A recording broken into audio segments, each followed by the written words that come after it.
Praise the lord. వందనాలు. నాకు 2 భాషలే వచ్చు. బాగున్నారా? నవ్వండి ఒకసారి, బాగుంటే మంచిగా నవ్వండి. కొంతమంది ఎందుకు నవ్వడంలే కదా. సంతోషం, మీరు నవ్వితే చాలా అందంగా ఉన్నారు. నవ్వు చాలా అవసరం. నవ్వకపోతే చస్తామంట. మీకు విషయం తెలుసా? నవ్వకపోతే చస్తాం. ఎక్కువగా నవ్వినా చస్తామంట. నవ్వకపోతే చస్తాం, ఎక్కువగా నవ్వినా చస్తాం. చావకుండా నవ్వుదాం, పొదుపుగా నవ్వుదాం కదా. ఓకే, మీకు తెలుసు అవన్నీ, నేను చెప్పేది ఏం లేదు. చాలా రోజుల తర్వాత మరలా మీ మధ్యకు రావడాన్ని బట్టి నేను ప్రభుని స్తుతిస్తా ఉన్నాను. ఒక చిన్న లేఖన భాగాన్ని చూసుకొని మనం వర్తమానంలోనికి వెళ్దాం. Time is precious. మీకు సమయం చాలా విలువైంది. ఒక మాట చూసుకొని మనం వాక్యంలోనికి వెళ్ళిపోదాం. యోహాను సువార్త 4వ అధ్యాయము. యోహాను సువార్త ఎక్కడ ఉంటుంది? పాత నిబంధనలో, న్యూ టెస్ట్మెంట్లో ఉంటుందా ఈ మధ్య?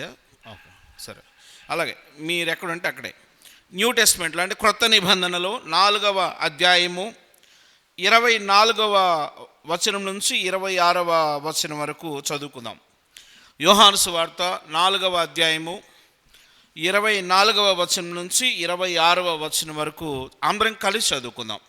ఒకవేళ పక్కనున్న వాళ్ళు పేజ్ నీ అంత స్పీడ్గా తీయకపోతే హెల్ప్ చేయడానికి ప్రయత్నం చేయండి. వాళ్ళకి పేజీ నెంబర్ చెప్పి, సోదరుడా ఇదిగో ఇక్కడున్నాం మనం అని చెప్పండి. ఈ ప్రస్తుత యుగం అంతా కూడా లొకేషన్ యుగం కదండి. మీరు ఎక్కడున్న లొకేషన్ పెడితే పార్సిల్ ఎగురుకుంటూ వచ్చేస్తూ ఉంటుంది. సో లొకేషన్ యుగం. సరే, ఇప్పుడు బైబిల్లో లొకేషన్ అనేది కష్టం కాబట్టి మీరు పక్కన వ్యక్తికి లొకేటర్గా పనిచేయడానికి ప్రయత్నం చేయండి. యోహాను సువార్త 4వ అధ్యాయము 24, 25, 26 వచనాలు అందరం కలిసి చదువుకుందాం. దేవుడు ఆత్మ గనుక, చదువుతున్నారా? స్టార్ట్ చేయండి నాతోనే. దేవుడు ఆత్మ గనుక ఆయనను ఆరాధించువారు ఆత్మతోనూ సత్యముతోనూ ఆరాధింపవలెనను. ఆ స్త్రీ ఆయనతో, క్రీస్తనబడిన మెస్సియా వచ్చునని నేను ఎరుగుదును. ఆయన వచ్చినప్పుడు మాకు సమస్తమును తెలియజేయనని చెప్పగా, యేసు, నీతో మాట్లాడుచున్న నేనే ఆయననని ఆమెతో చెప్పెను. వాక్య సహాయం కొరకు చిన్న ప్రార్థన చేసుకుందాం. మనుషులు మాట్లాడితే ఉపయోగం లేదు. మనుషులందరూ వెర్రివారే, వెర్రి ఆలోచనలు కలిగిన వారే. కానీ మన దేవుడు మాట్లాడే దేవుడు. ఎలా అంటే సూటిగా, స్పష్టంగా, మనకు అర్థమయ్యే రీతిలో ఆయన మాట్లాడగలడు. కళ్ళు మూసుకుందాం, చిన్న ప్రార్థన చేసుకుందాం. మహాపరిశుద్ధుడా, జీవం కలిగిన తండ్రి, మహిమ కలిగిన రాజా, నీ అద్వితీయమైన ప్రేమను బట్టి, కృపను బట్టి నీ పరిశుద్ధ పాదాలకు వందనాలు. పాటల ద్వారా మీరు మహిమ పొందారని మేము నమ్ముతూ ఉన్నాం ప్రభువా. వాక్య రూపంలో కూడా నీ బిడ్డలను సంధించమని, మీరే మహిమ పొందమని నజరేయుడైన యేసుక్రీస్తు వారి పరిశుద్ధ నామంలో ప్రార్థించి అడిగి వేడుకొనుచున్నాము తండ్రి, ఆమేన్. యోహాను సువార్త 4వ అధ్యాయంలో ఒక ప్రాముఖ్యమైన సంగతి మనం చూస్తూ ఉన్నాం. ఏంటి ఆ సంగతి అంటే, యూదులందరూ కూడా రక్షకుడు అనగా మెస్సియా వస్తాడు అని ఎదురు చూస్తున్నారు. స్టిల్ ఇప్పటికీ చాలామంది యూదులు మెస్సియా వస్తాడని ఎదురు చూస్తున్నారు. అయితే గ్రేట్ కన్ఫ్యూజన్ యూదుల్లో ఇప్పటికీ ఉంది. ఆ కన్ఫ్యూజన్, ఇంకా మెస్సియా రాలేదు, అంటే మా రక్షకుడు, మా విమోచకుడు ఇంకా రాలేదని స్టిల్ దే ఆర్ వెయిటింగ్. రక్షకుడి కొరకు ఎదురు చూస్తూ ఉన్నారు. యెరూషలేము వీధుల్లో ఇప్పుడు ఎవరైనా యేసుక్రీస్తు వారే మీ మెస్సియా అని చెప్తే మామూలుగా కొట్టడంలే, యూదులు వెరైటీగా కొడుతున్నారు. అంటే ప్రపంచం అంతా సువార్త జరుగుతుంది, కానీ యేసుక్రీస్తు వారు ఎక్కడ పుట్టారో అక్కడ సువార్త చేయాలంటే చాలా సవాళ్లతో కూడుకున్నదిగా ఉంది. విచిత్రమేంటో తెలుసా, ఆ యూదా దేశానికి ఇప్పటికీ కూడా సోర్స్ కానీ లేకపోతే ఇంకా రక్షణ వలయం క్రైస్తవులే. ఈ రోజుకి యూదా దేశాన్ని కాపాడేది క్రైస్తవులే.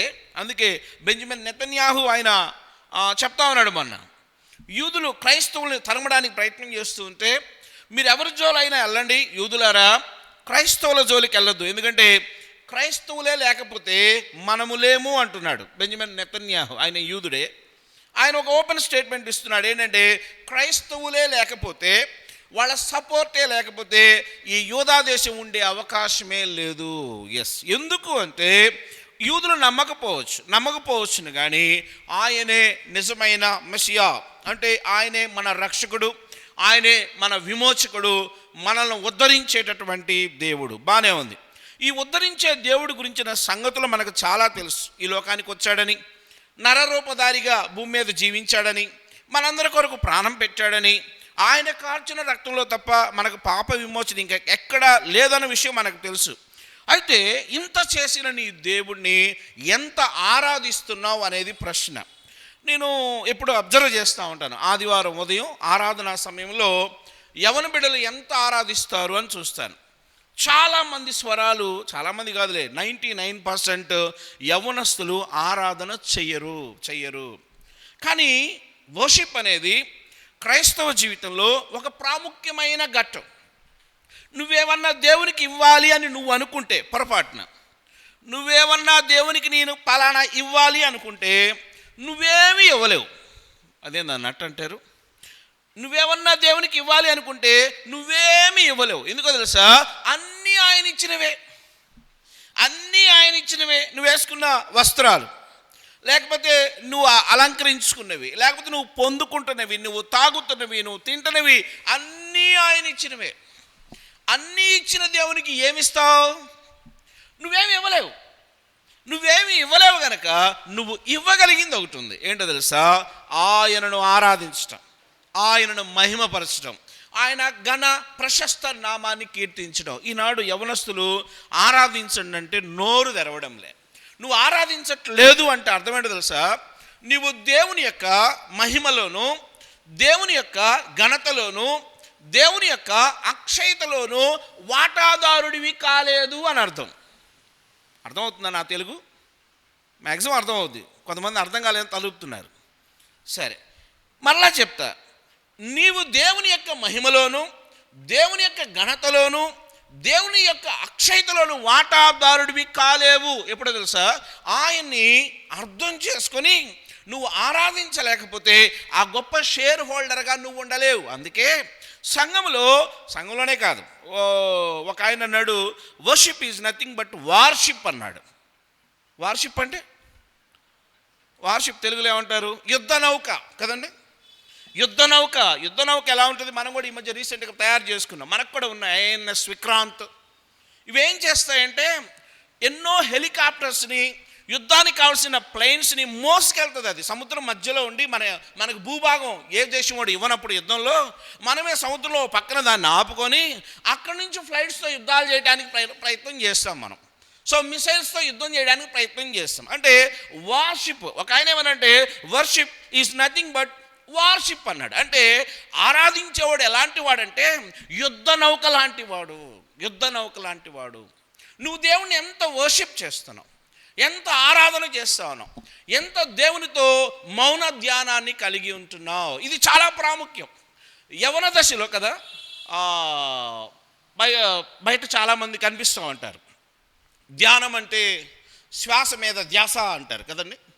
కొంతమంది ముక్కు మూసుకొని అలా నువ్వు నిద్రపోతున్నావు అన్నట్లుగా హిప్నటైజ్ చేసినట్టుగా వాళ్ళు అలా వెళుతూ ఏమంటున్నారంటే ధ్యానం అంటే శ్వాస మీద ధ్యాస అని రకరకాల టైటిల్స్ పెట్టారు. వాస్తవం ఏంటి అంటే నీ దేవుని గుణలక్షణాలని నువ్వు ధ్యానం చేస్తూ ఉండాలి. నీ దేవుని యొక్క లక్షణాలని నువ్వు అనలైజ్ చేసుకుంటూ ఉండాలి. అవి నీ కొరకు ఎలా ఖర్చు అవుతున్నాయో నువ్వు గమనించాలి. అంటే దేవుని యొక్క దేవత్వాన్ని నువ్వు అనుభవిస్తూ ఉండాలి. మనం భారతదేశంలో ఉన్నాం, మంచిది. మనం మంచి దేశంలో ఉన్నాం. మంచి దేశం అని మీరు ఎలా అంటారు? దానికి చాలా కారణాలు ఉన్నాయి. చాలా కల్చర్ పరంగా, లేకపోతే కొన్ని విధానాల్లో రిలేషనల్ పరంగా, ఫ్యామిలీ బౌండ్స్ ఆ పరంగా, లేదు సోర్స్ పరంగా మనం చాలా మంచి దేశంలో ఉన్నాం. అయితే మన దేశంలో అంటే ఎస్పెషల్లీ మనం చూస్తూ ఉన్నప్పుడు దేవుణ్ణి మహిమపరచడం కోసం వ్యక్తులు రకరకాల పనులు చేస్తారు. దేవుణ్ణి మహిమపరచడం కొరకు వ్యక్తులు రకరకాల ప్రాంతాలలో రకరకాల పనులు చేస్తారు. వర్షిప్ జనరల్గా ప్రస్తుత రోజుల్లో 3 రకాలుగా జరుగుతుంది. ఏంటా వర్షిప్ అంటే, ఫస్ట్ది ఇన్స్ట్రుమెంటల్ వర్షిప్. అంటే భగవంతునికి భక్తునికి అనుసంధానమైనది అయినది అంబిక. మీకు తెలియదంటూ ఏం ఉండదన్న విషయం నాకు తెలుసు. భగవంతునికి భక్తునికి అనుసంధానమైనది అంబిక. ఇప్పుడు పెద్దగా రావట్లేదేమో. మా చిన్నప్పుడు ఇదే రీల్ భక్తునికి అనుసంధానమైనది అంబికా దర్బార్ బత్తి. అంటే ఒక ధూప్ స్టిక్ వెలిగిస్తే భగవంతుడు సైతం ఆ స్మెల్లో మెస్మరైజ్ అయిపోయి నువ్వేమడిగితే అది ఇచ్చేస్తాడు. అంటే నువ్వు దేవుణ్ణి మెప్పించాలంటే ఏదో ఒక ఇన్స్ట్రుమెంట్ వాడాలి. అంటే నువ్వు దేవుణ్ణి మెప్పించాలంటే ఏదో ఒక పరికరం ద్వారా, ఏదో ఒక ఆయుధం ద్వారా, ఏదో ఒక ఇన్స్ట్రుమెంట్స్ని యూజ్ చేయడం ద్వారా నువ్వు దేవుణ్ణి మెప్పిస్తావు అనే కల్చర్ ఒక పక్క ఉంది. ఇన్స్ట్రుమెంటల్ వర్షిప్ అంటే వీళ్ళు ఆయా పనులు చేయడం ద్వారా, ఆయా వస్తువులను వాడడం ద్వారా దేవునిని మహిమపరచాలని ప్రయత్నం చేస్తూ ఉంటారు. ఈ ఇన్స్ట్రుమెంటల్ వర్షిప్లోనే ఐడల్ వర్షిప్ కూడా వస్తుంది. వివేకానంద ఏమన్నాడంటే నిగ్రహం లేనోడికి విగ్రహం కావాలి.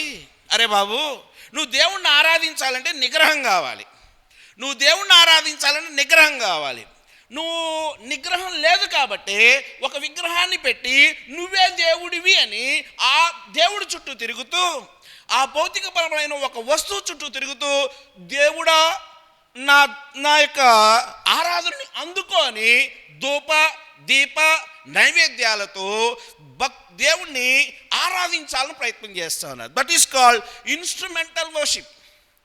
నువ్వు ఇది చూసినప్పుడు ఇప్పుడే దేవుళ్ళకి వచ్చి లేదు, కొంత సమాజంలో ఉన్నావు కాబట్టి బాహ్య ప్రపంచాన్ని చూస్తున్నప్పుడు నేనేమో అలా చేస్తున్నాను, వీళ్ళు ఇలా చేస్తున్నారు, ఏది రియాలిటీ, ఏది సత్యం? కొన్నిసార్లు చాలా డౌట్లు వస్తాయి కదా. నేను అలా చేస్తున్నాను, వీళ్ళు ఇలా చేస్తున్నారు, ఒకవేళ ఇలా చేయకపోవడం నేను నిజంగా ఆరాధిస్తున్నట్టు కాదేమో. ఇన్స్ట్రుమెంటల్ వర్షిప్ అంటే కొన్ని పరికరాలను, కొన్ని విగ్రహాలను, కొన్ని రాళ్లను, లేకపోతే కొన్ని పుట్టలో పాము కనపడితే ఏం చేస్తారు చెప్పండి? బయట పాము కనపడితే ఏం చేస్తారు చెప్పండి? ఏం చేస్తారు? ఆహా నాగరాజా నన్ను కరుణించావయ్యా అని వెళ్తారా దాని దగ్గరికి కదా. దాని తోక ఊపుడు ఆపేదాకా కొట్టి చంపుతారు కదా. అదే ప్రాణి పుట్టలో కనిపిస్తే డబ్బాలు ఏం చేస్తారు చెప్పండి? మీరు ఆ సైకాలజీని అర్థం చేసుకోవాలి. మనిషి బయట చూస్తే దాన్ని సర్పంగా, విషపూరితంగా చూస్తున్నాడు. అదే సర్పం అక్కడుంటే ప్లేస్ మారితే దాన్ని దేవుడిగా చూస్తున్నాడు. అంటే అర్థం ఏంటంటే మనిషి దేవుణ్ణి డిఫైన్ చేయాలని ప్రయత్నం చేస్తూ, ఫిజిక్స్లో ఏదో ఉండాలి, m=EC² MC² ఏదో సమ్ ఉండాలి. E=MC²? E=MC² చాలా కాలం అయిందిలే పుస్తకాలు పట్టుకొని. సో ఇప్పుడు ఎలా ప్రతిదానికి డెఫినేషన్ ఉంది. మనిషి ఏం చేస్తున్నాడంటే దేవుణ్ణి కూడా డిఫైన్ చేయాలని ప్రయత్నం చేస్తున్నాడు. అంటే నిర్వచించాలని ప్రయత్నం చేస్తున్నాడు. దేన్నైనా నిర్వచించగలుగుతున్నాడు. గురుత్వాకర్షణ శక్తికి గ్రావిటేషన్ లేకపోతే దానికి ఫార్ములా ఉంది, లేకపోతే ఇంకా పైథాగరస్ ఫార్ములా ఉంది, ఇంకా ప్రతిదానికి ఫార్ములా ఉంది. దేవుణ్ణి కూడా ఫార్ములాలో పెట్టాలని ప్రయత్నం చేస్తున్నాడు. స్టిల్ ఈ రోజుకి మనిషి సక్సెస్ కాలేకపోతున్నాడు. ఎందుకో తెలుసా? ప్రపంచం మొత్తాన్ని కొలవగలుగుతున్నాడు, ప్రపంచం మొత్తాన్ని చదవగలుగుతున్నాడు, ప్రపంచం మొత్తాన్ని చూడగలుగుతున్నాడు, కానీ దేవుని ఔన్నత్యాన్ని, దేవుని మహిమని మానవుడు స్టిల్ కొలవడానికి ప్రయత్నిస్తున్నాడే కానీ ఫెయిల్ అవుతున్నాడు. దేవుడు ఎంత అంటే ఆయన అంత, దేవుడు ఎంత అంటే మనిషి కొలవలేనంత, దేవుని కృప ఎంత అంటే పట్టజాలనంత, దేవుని ప్రేమ ఎంత అంటే నువ్వు తట్టుకోలేనంత. అంటే అర్థమేంటో తెలుసా? ఆయనను కొలవాలని మానవుడు ప్రయత్నం చేస్తున్నాడు, ఫెయిల్ అవుతా ఉన్నాడు. సత్యం ఏంటనంటే నువ్వు దేవుణ్ణి కొలవలేవు. ఎందుకో తెలుసా? దేవుడి నుండి నువ్వు వచ్చావు కానీ నీ నుండి దేవుడు రాలే. నువ్వు అనుకోవచ్చు, ఈరోజు బెదరు నేను యూత్ మీటింగ్కి పోతే ఎవడు రాడా, యూత్ మీటింగ్లో నేను వస్తారంతే, నేను లేకపోతే యూత్ మీటింగ్ ఖాళీ కదా. నువ్వు కాకపోతే రాళ్ళు రప్పలు వచ్చి కూర్చుంటాయడ. ఎందుకు తెలుసా? ఆయన పిలిస్తే రాళ్ళు వస్తాయి. నేను ఒకప్పుడు రాయినే వచ్చి కూర్చున్నా. దేవుడు రప్పించుకుంటాడు అట్లాగా. ఎందుకో తెలుసా? ఆయనను ఆరాధించడానికి ఆయన ఎప్పుడు కూడా ఒక ప్రత్యేకమైన జనాంగాన్ని ఏర్పాటు చేసుకుంటాడు. మనుషులు ఇన్స్ట్రుమెంటల్ వర్షిప్ అంటే వస్తువుల ద్వారా దేవుని మహిమపరచాలని ప్రయత్నం చేస్తూ ఉన్నారు. మదురై, కేరళలోనేనా మదురై, తమిళనాడు, అక్కడ ఒక టెంపుల్ ఉంది, చాలా హిస్టారికల్ టెంపుల్. వాళ్ళు ఏం చేయాలంటే దేవుడిచ్చి మోక్షం వాళ్ళు కావాలంటే ఏం చేయాలంటే దేవుని మోక్షం కొరకు ఎవరి డబ్బులతో వాళ్ళు ముందు నున్నగా గుండు చేయించుకోవాలి. అంటే అచ్చంగా సచిన్ టెండూల్కర్ ఆడే మైదానం లాగా ఉండాలి ఆ గుండు. సో బాగానే ఉంది. ఎవడి డబ్బులతో వాడు కొబ్బరికాయ కూడా కొనుక్కొచ్చుకోవాలి. వాడు ఏం చేయాలంటే వాడి కొబ్బరికాయ వాడి ఒళ్ళో పెట్టుకొని వాడు మోకాళ్ళ మీద కూర్చొని ఉంటే ఒక టైం, గడియారంలో ఒక టైం వస్తుంది. ఆ టైం రాగాలి అక్కడ ఉన్నటువంటి ఒక అర్చకుడు ఉంటాడు. ఆయన ఏం చేస్తాడంటే ఎవడి కొబ్బరికాయ తీసుకొని వాడి గుండె మీద టపా టపా టపా టపా కొట్టుకుంటాడు. ఆ కొబ్బరికాయ పగలాలి. పగిలితే మోక్షం, పగలకపోతే ఆడి పాపే. ఈ సిస్టమ్ ఆడబెడితే ఎట్టుంటుందో ఒక్కడు రాడేమో కదా. ఈ సిస్టమ్ రాజకిషోర్ అన్న అబ్బాయిలు రేపటి నుంచి మనం కూడా ఇదే సిస్టమ్ మెయింటైన్ చేద్దామంటే ఎవరు కనపడరేమో కదా. కానీ విచిత్రం, వేల మంది కూర్చుంటారు అట్లా. ఈ మహానుభావుడు వస్తాడు, మంచి కండలు తిరిగిన ఆయన వస్తాడు బయటికి, టపా టపా టపా టపా కొట్టుకుంటాడు. నాగార్జున సాగర్ డ్యామ్ తెగితే ఎలా నీళ్లు పొర్లుతాయో ఆ గుండు మీద ఈ కొబ్బరికాయ పగిలితే అలా పైపులు దన్నట్టుగా తంతా ఉంటుంది రక్తం. అలా రక్త తర్పణము జరిగితే మోక్షం వస్తుంది అని ఈ రోజుకి స్టిల్ నువ్వున్న దేశంలో నీ తోటి సహోదరులు అలా ఇన్స్ట్రుమెంటల్ వర్షిప్ చేస్తూ ఉన్నారు. మరి నువ్వెలాంటి వర్షిప్ చేస్తూ ఉన్నావు? చర్చికి వచ్చి బాధ్యత లేకుండా ఆరాధన చెయ్యంటే ఏదో రెండు మాటలు విని వెళ్ళిపోవడం కాదు. నీ హృదయాంతరంగాలో నుండి నీ దేవుడు ఏంటో నువ్వు ఆరాధన చేయటం ఇప్పుడు నేర్చుకోవాలి. ఇప్పుడే నేర్చుకోవాలి. నీ దేవుణ్ణి ఎప్పుడు బాగా స్టడీ చేస్తావో నీలో నుండి ఒక గొప్ప ఆనందం, గొప్ప సంతోషం బయటకు వస్తుంది. అదే ఆరాధన అంటే.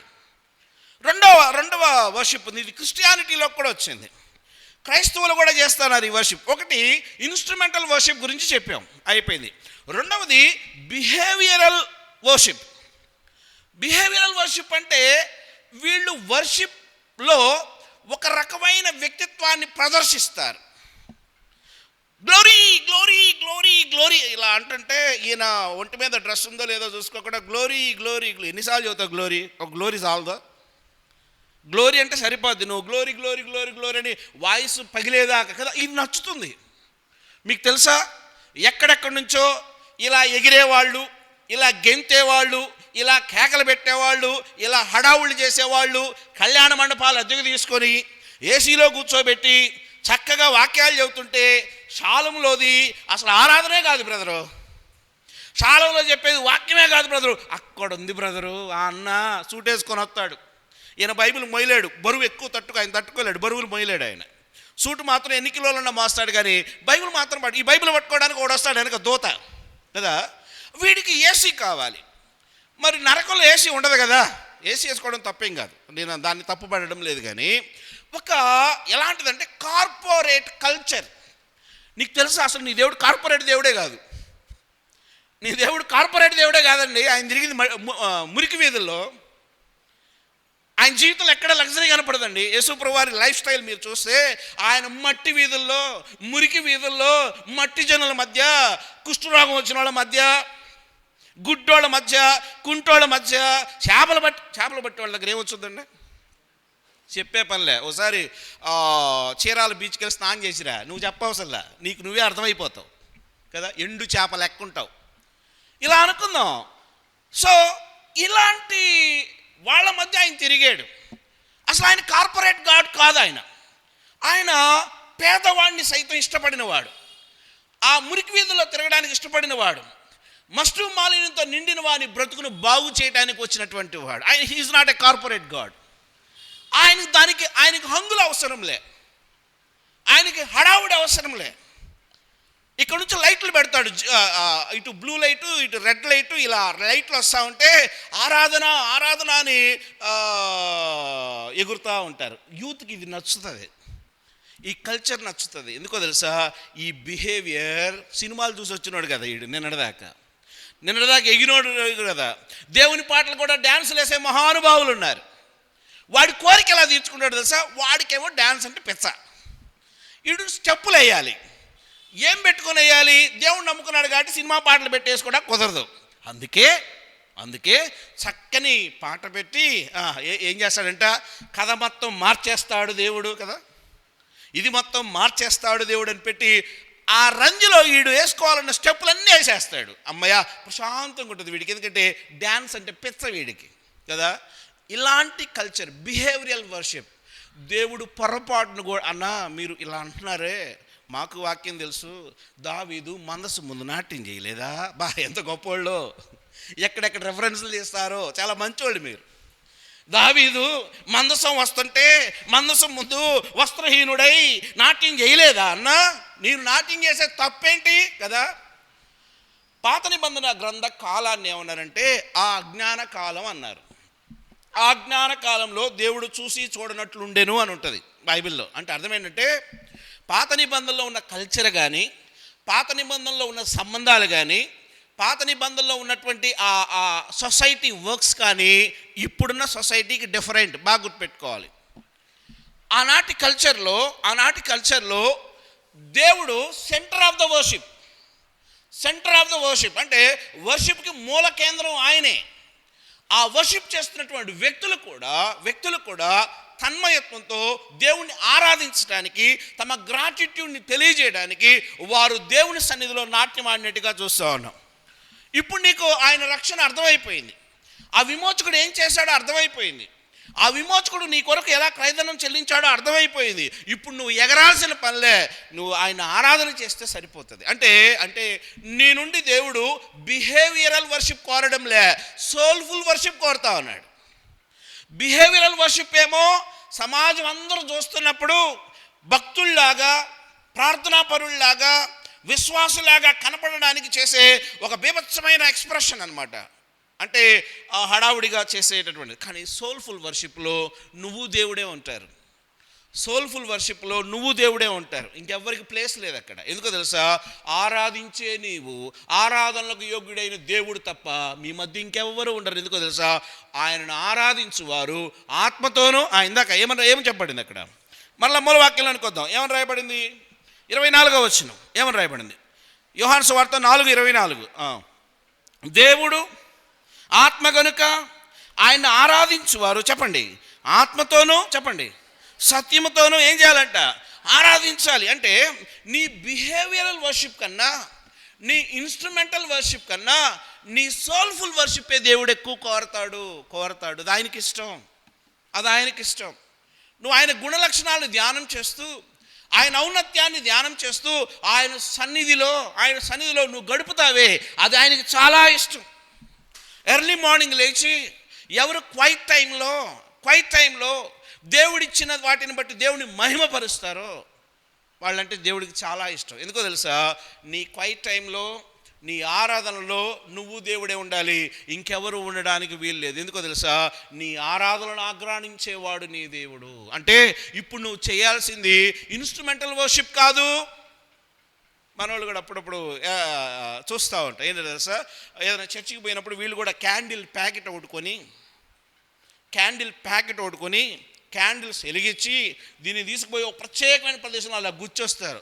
ఏంటి దీనివల్ల కలిగిన ఆనందం? ఏమీ లేదు. దానివల్ల పొగ తప్ప ఏమీ లేదు. కారణం ఏంటో తెలుసా, ఇప్పుడు నీ నుండి ఇన్స్ట్రుమెంటల్ వర్షిప్ కోరడం లేదు దేవుడు. ఇప్పుడు నీ నుండి బిహేవియరల్ వర్షిప్ అంటే కేకలు, అరుపులు, లేక అలా బీభత్సమైనటువంటి ధోరణిలో ఆయన నిన్ను కోరడంలే. ఇప్పుడు నీ నుండి ఆయన కోరుతుంది సోల్ఫుల్ వర్షిప్. మీరు యోహాను సువార్త 16-17 అధ్యాయాలు ఇంటికి వెళ్ళిన తర్వాత చదువుకోండి.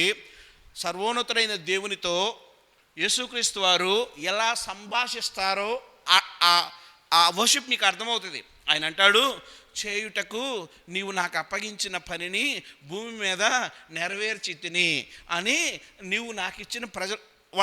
ఏమంటే ఈ సంభాషణ ఎలా ఉంటుందో చెప్పండి.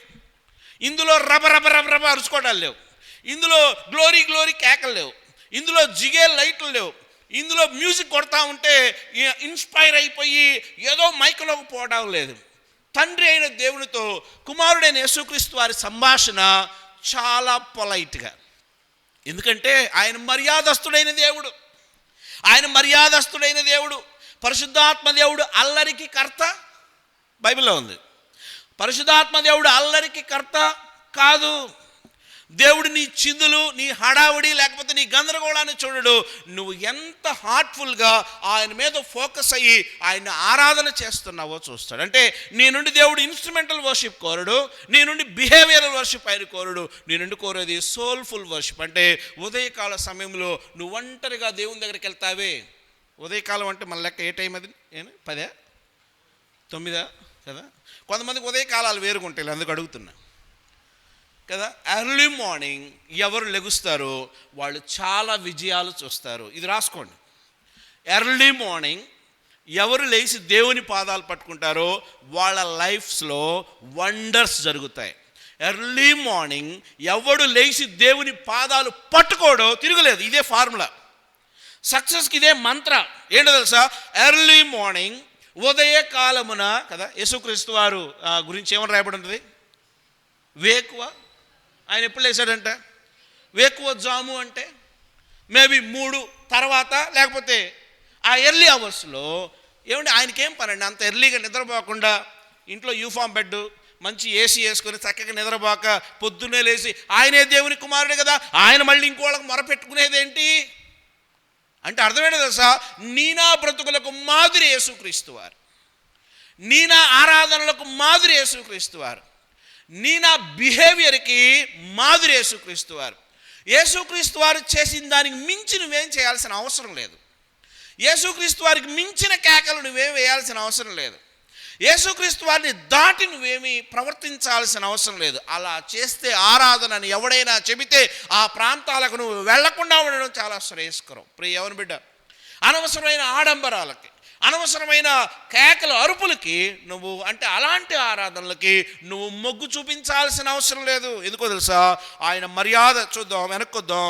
నేను ఆరాధించాలి. అయితే ఎలా ఆరాధించాలి, ఎట్లా ఆరాధించాలి? ఒకటి, దేవుని అర్థం చేసుకోవడాన్ని బట్టి ఆరాధన ఉంటుంది. మరలా తిరిగి వెనక్కి వద్దాం.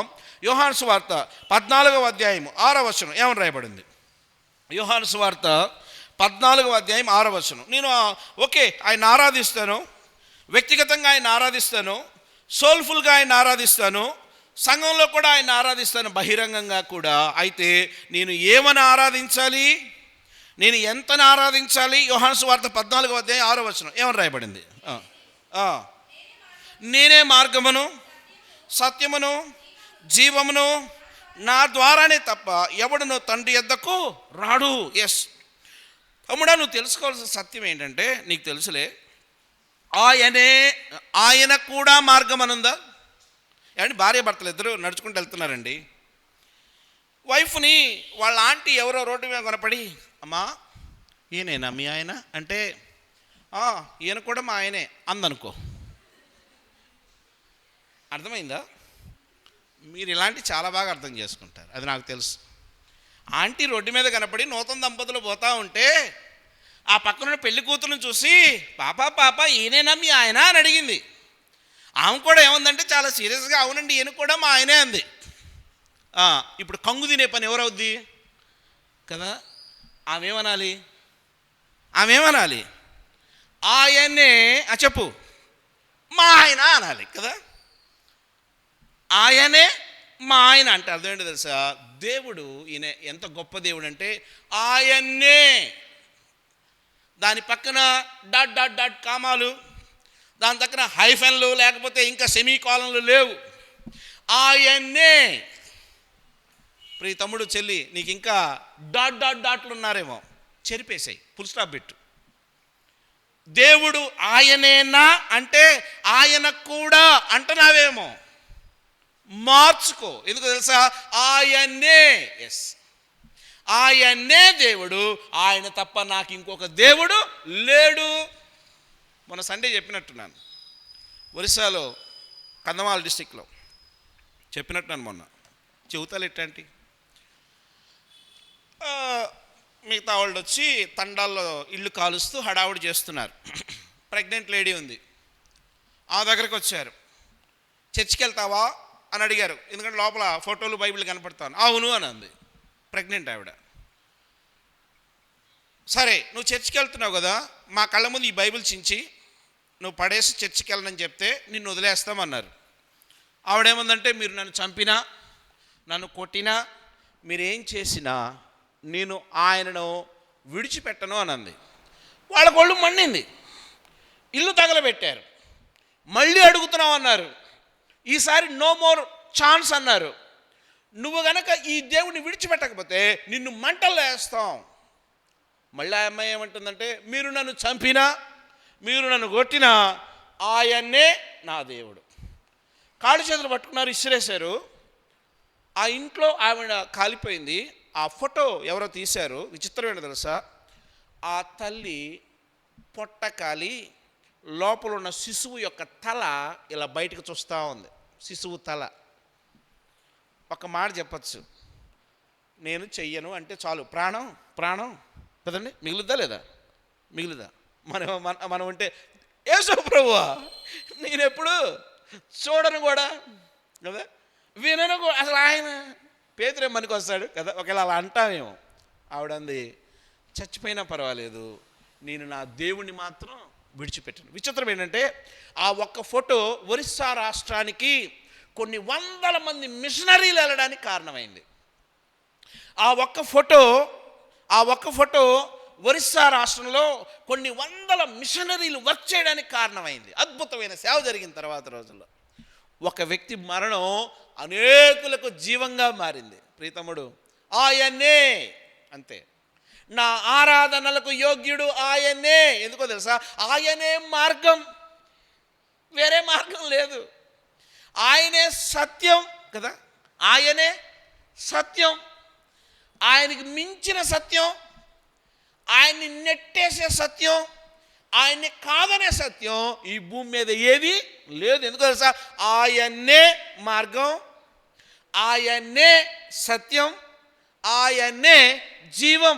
ఎందుకో తెలుసా, 2+2 ఎంత చెప్పండి? క్యాలిక్యులేటర్ కావాలా? పాత రోజుల్లో మా చేత స్కూల్లో ఏం చేసేవాళ్ళంటే 20 ఎక్కాలు నిర్దాక్షిణ్యంగా టేబుల్స్ లేచి చెప్పకపోతే వాయించేవాళ్ళు. ఇప్పుడు గట్టిగా ఒక పెద్ద క్యాలిక్యులేషన్ ఇస్తే, అన్న క్యాలిక్యులేటర్ ఉందా? ఇప్పుడు క్యాలిక్యులేటర్లు కూడా లేవు, సెల్ ఫోన్ ఉందిగా, మర్చిపోయా, టింగ్ టింగ్ కదా. సో ఇప్పుడు ఎలా అనుకుందాం, 2+2 ఇండియాలోనూ 4 చెప్పండి, ఆఫ్రికాలోనూ 4, అమెరికాలో కూడా 4. అంటే దాన్ని మార్చడానికి కుదరదు. సూర్యుడు తూర్పును ఉదయించును, నిత్య సత్యం, అది అందరికీ తెలియదు. యూనివర్సల్ ట్రూత్స్ కొన్ని ఉంటాయి, అవి ఎవడు పడితే వాడు మార్చడానికి కుదరదు. సత్యాన్ని కూడా ఎవడు పడితే వాడు మార్చడానికి కుదరదు. ఇంకా బాగా చెబుతా, దేవుణ్ణి ఎవడు కూడా మార్చటానికి కుదరదు. ఎందుకో తెలుసా, ఆయన నిన్ను మారుస్తాడు కానీ నువ్వు ఆయనను మార్చలేవు. ఎందుకో తెలుసా, ఆయన అంతున్నాడు, ఆయన సత్యం అంత గొప్పది. ఎందుకో తెలుసా, ఆయన్నే మార్గం, ఆయన్నే సత్యం, ఆయన్నే జీవం, ఆయన జీవదాత. సింపుల్గా చెప్పనా, నువ్వు ఇప్పుడు బతుకుతున్నావే, నీ జీవితం ఆయన పెట్టిన భిక్ష. అడుక్కునేవాడు ఇంటి ముందుకు వచ్చి, అమ్మా భిక్షాం దేహి అని అంటాడు. మనం తెలివిగా అంటాం, చేతులు ఖాళీగా లేవు, చెప్పు నెక్స్ట్, పక్కింటికి పో, ఏం పెట్టదు, ఉచిత సలహా ఇచ్చుంది. ఏందది, చేతులు ఖాళీగా లేవు, పక్కింటికి పో కదా. భిక్షాం దేహి అంటే ఆ అడుక్కునేవాడికి ఆ ముద్ద ఎలాగో, నీ నా బ్రతుకులకు తమ్ముడు చెల్లి ఈ జీవం ఉంది, అది ఆయన పెట్టిన భిక్ష. జాగ్రత్తగా బతుకుదాం. ఈ జీవనం ఆయన ఇచ్చాడు, ఈ బలం ఆయన ఇచ్చాడు, ఈ శక్తి ఆయన ఇచ్చాడు, ఈ ఘనత ఆయన ఇచ్చాడు. అందుకే నువ్వు ఆయన ఆరాధించాలి. నువ్వు దేవునికి చాలా రుణపడి ఉన్నావు, చచ్చేంతగా రుణపడి ఉన్నావు. ఆయన కొరకు పనిచేసేంతగా, ఆయన కొరకు ఖర్చు అయ్యేంతగా రుణపడి ఉన్నావు. ఎందుకు తెలుసా, నువ్వు తింటున్నది, నువ్వు తాగుతున్నది, నువ్వు అనుభవిస్తున్నది, రేపు నువ్వు పొందబోయేది కూడా ఆయన ఇచ్చేది. ఆయన లేకుండా ఏది కలగలేదు, ఆయన లేకుండా నువ్వేది పొందుకునేది లేదు, ఆయన లేకుండా మనుగడే లేదు, ఆయన లేకుండా పరలోకం లేదు, ఆయన లేకుండా రక్షణ లేదు, రక్షణ మార్గమే లేదు. అందుకే నువ్వు ఆయన ఆరాధించాలి, ఆయన యథార్థంగా ఆరాధించాలి. ఎందుకో చూద్దాం, 2 మాటలు చెప్పి నీకు క్లోజ్ చేస్తాను, సమయం అయిపోయింది. ఎందుకు ఆయన్ని నేను అంత బాగా ఆరాధించాలి? ఇప్పుడే చెప్పా, ఆయనే మార్గం, ఆయనే సత్యం, ఆయనే జీవం గనక నేను ఆయన ఆరాధించాలి, ఆయన్ని మహిమపరచాలి. యోహాను సువార్త 15వ అధ్యాయము 26వ వచనం చూడండి ఏమని రాయబడిందో. యోహాను సువార్త 15వ అధ్యాయం 26వ వచనం. తండ్రి యొద్ద నుండి మీ యొద్దకు నేను పంపబోవు ఆదరణకర్త అనగా తండ్రి యొద్ద నుండి బయలుదేరు సత్య స్వరూపి అయిన ఆత్మ వచ్చినప్పుడు. ఎలాంటి ఆత్మ ఇచ్చాడంటే దేవుడు? ఆయన ఆత్మ ఎటువంటిదండి? సత్య స్వరూపము కలిగిన ఆత్మ. ఆయన మైథలాజికల్ దేవుడు కాదు కదా. మనం చాలా చూస్తూ ఉంటాం, ఇండియన్ కల్చర్లో ఉన్నాం కాబట్టి చాలా చూస్తూ ఉంటాం. ఒక మనిషి తల తెగితే ఒక ఏనుగు తల పెట్టడానికి కుదురుతుందా? ఏమంటే ఏనుగు తల ఎంత ఉంటుంది? మనిషి మెడ ఎంత ఉంటుంది కదా? ఇంత మెడ మీద ఇంత తలకాయ పట్టుద్దా? కానీ విచిత్రం చెప్పిన, ఇలా చెబితే అది సత్యమని నమ్మి అసత్యమైన వాటి తట్టు జనాభా వెళుతూ ఉన్నారు. సరే, వాళ్ళ సంగతి పక్కన పెట్టు. మరి సత్యం ఎరిగిన నువ్వు దేవుడిని ఎలా ఆరాధన చేస్తున్నావు? తమ్ముడు, నీ దేవుడు సత్యం, నీ దేవుడు సత్యం, అంతే. ఇంకా దానికి వేరే ఇది లేదు. అయితే నీ దేవుడు సత్యమే, బాగానే ఉంది. అయితే ఆ సత్య స్వరూపి అయిన దేవుణ్ణి నువ్వు ఎలా మహిమపరుస్తున్నావు, అది చాలా ఇంపార్టెంట్. నువ్వు థ్యాంక్స్ చెప్పాలి తెలుసా దేవునికి నువ్వు వందనాలు చెప్పాలి. ఎందుకో తెలుసా? ఈ భాగ్యం చాలామందికి లేదు. యూత్ మీటింగ్కి నిన్ను ఎవడో నెడితేనో, ఎవరో పిలిస్తేనో, ఎవరో రమ్మంటేనో రావడం కాదు, నీకు నువ్వుగా రావాలి. ఎందుకో తెలుసా? నీకు అన్నీ ఇచ్చిన దేవుని మహింపరిచే అద్భుతమైన స్థలం అండి యూత్ మీటింగ్ అంటే. యవ్వన కాల ప్రాయంలో నీ బ్రతుకుకు దిక్సూచి లాంటిదండి యూత్ మీటింగ్ అంటే. నీ దేవుని సహవాసం, ప్రేమ ఎంత గొప్పదో తెలుసుకునే భాగ్యం కలిగిన స్థలం అండి యూత్ మీటింగ్ అంటే. నీకు నువ్వుగా ఇష్టంగా రావాలి. ఎందుకో తెలుసా? ఆ సత్యం, నువ్వు తెలుసుకున్న సత్యం ఇతరులకు కూడా తెలియజేయాలి. ఒకటి, ఆయన సత్యవంతుడైన దేవుడు కనుక నేను ఆయన ఆరాధన చేస్తా. మొదటిది. రెండవది ఎందుకు చేయాలో చెప్పి నేను క్లోజ్ చేస్తా. రెండవదిగా, ఆయన 1 యోహాను 4వ అధ్యాయం 16వ వచనం. ఒకటి, నువ్వు దేవుణ్ణి ఎందుకు ఆరాధించాలంటే ఆయనే ట్రూత్, తిరగలేదు, ఆయనే సత్యం, ఆయన ఆత్మసత్యం. ఓకే, పక్కన పెట్టు. రెండవదిగా 1 యోహాను 4వ అధ్యాయం 16వ వచనం. ఇంకా నేను ఆయన ఎందుకు ఆరాధించాలి? యవ్వన కాలంలో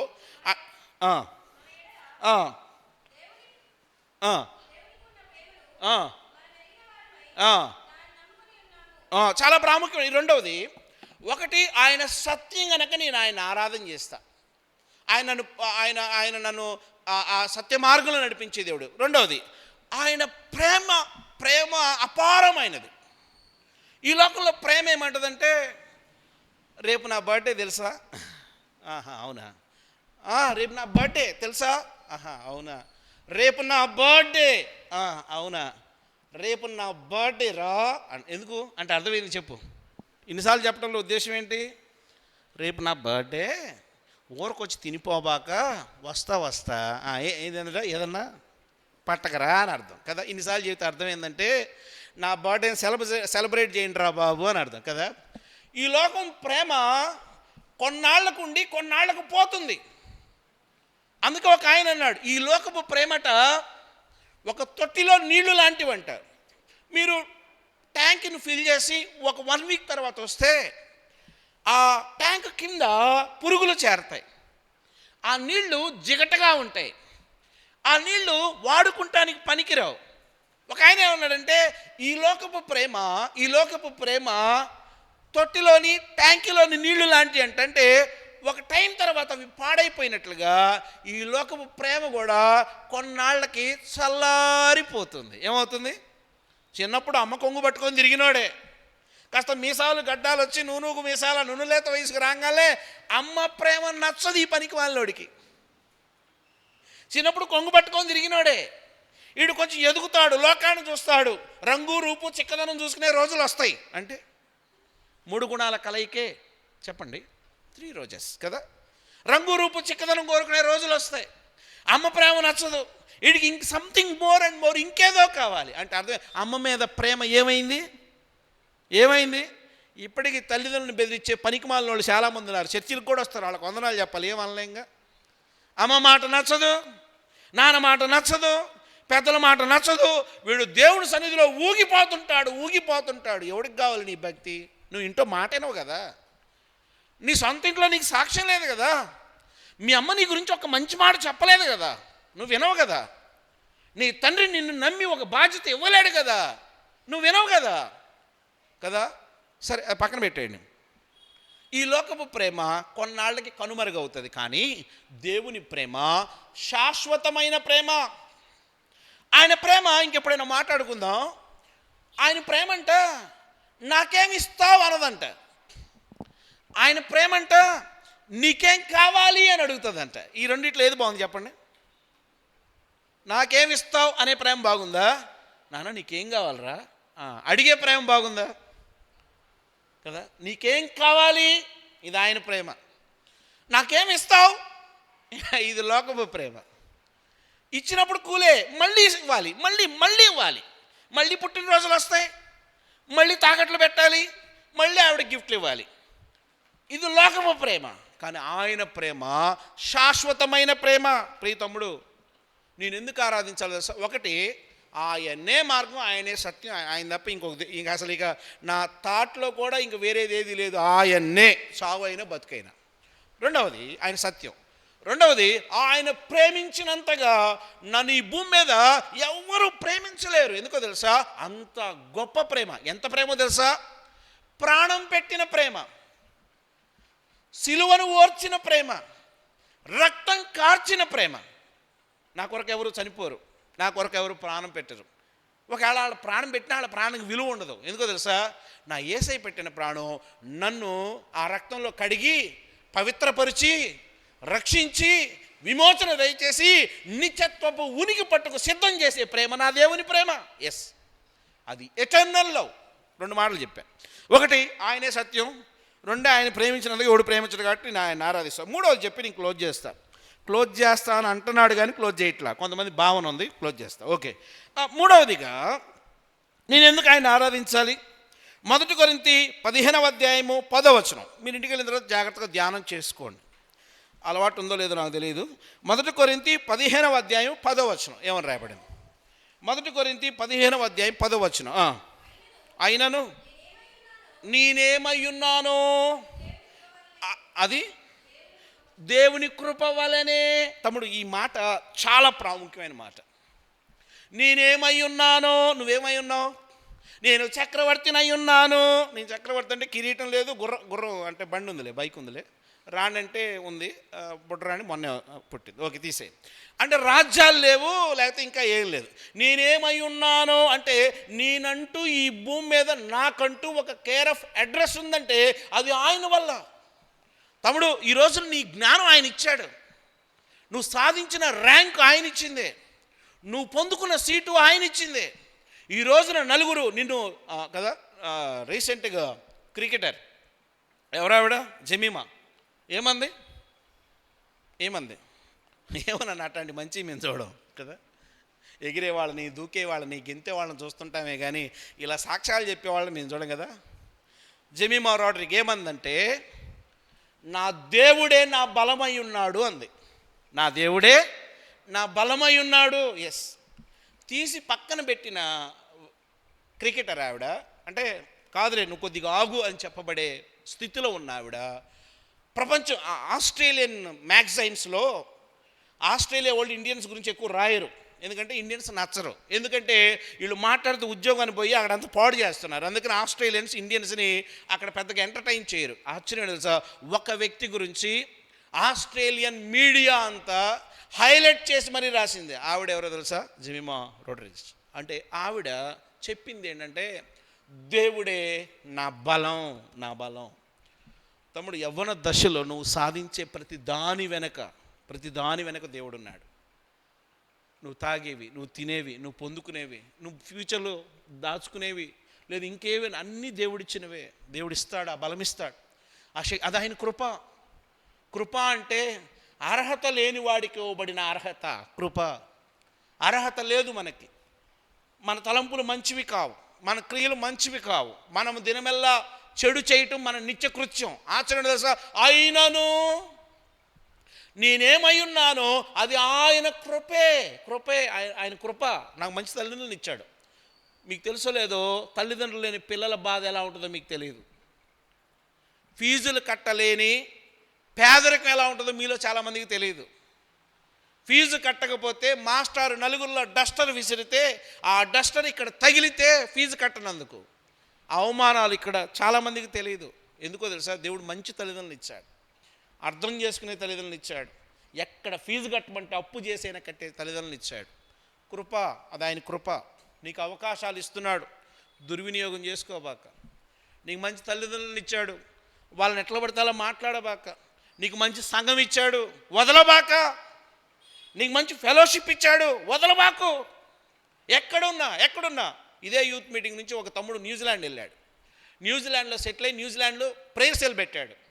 ఒకరోజు ఆ ఫోన్ ఎప్పుడు వచ్చిందంటే అర్ధరాత్రి 1-2 మధ్య వచ్చింది. ఈ టైంలో ఎవడరా ఫోన్ చేసేది? నేను ఫోన్ ఎత్తితే కొద్దిసేపు తర్వాత కమ్యూనికేషన్ అంటే, అన్నా నేను మన యూత్ మీటింగ్లో ప్రభువుని అంగీకరించాను, నేను పలానా హైందవ కుటుంబం నుండి ప్రభువుని అంగీకరించాను.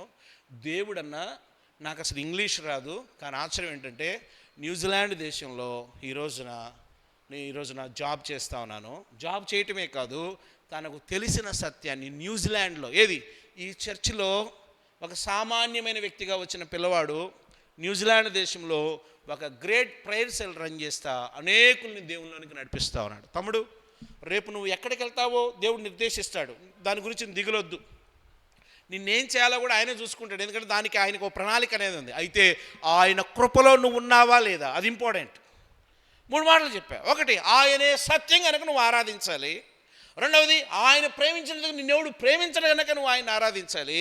మూడవది ఆయన నీ ఎడల కనబరుస్తున్న కృప అపారమైనది. అందుకే నువ్వు ఆయన్ని ఆరాధించాలి. ఆదివారం ఆరాధించండి అంటే యవనస్తులు ఆరాధించడంలే. నువ్వు ఆరాధించడం లేదు అంటే అర్థం ఏంటో తెలుసా? ఇందాక చెప్పా, ఆయన మహిమలోను, ఆయన ఘనతలోను, ఆయన అక్షయతలోను వాటాను కోల్పోతున్నావు. నోరు తెరు. సరే, అందరిలో ఆరాధించలేకపోతున్నావు. వ్యక్తిగతంగా దేవునికి టైమింగ్ ఎర్లీ మార్నింగ్ రిజర్వ్ చేయి. ఆయనకు టైంని రిజర్వ్ చేసుకో. ఆ టైం ఎవ్వరికి ఇవ్వబాక. ఆయనకి నీ లైఫ్లో ఒక ప్రత్యేకమైన టైం ఇచ్చేయి. ప్రభా, ఈ టైం నిన్ను తప్ప నేను ఎవరిని కమ్యూనికేట్ చేయను. నీ ఎర్లీ మార్నింగ్ ఆయన తప్ప ఎవరిని కమ్యూనికేట్ చేయనని ఒక డెసిషన్ తీసుకో. ఉదయకాల సమయంలో ఆ ధ్యానంలో నీ దేవుని నువ్వు చేసే ఆరాధన నీ లైఫ్కి అనేకమైన విజయాలను, అనేకమైన ఆశీర్వాదాలకు నిన్ను పాత్రగా. ఎందుకో తెలుసా?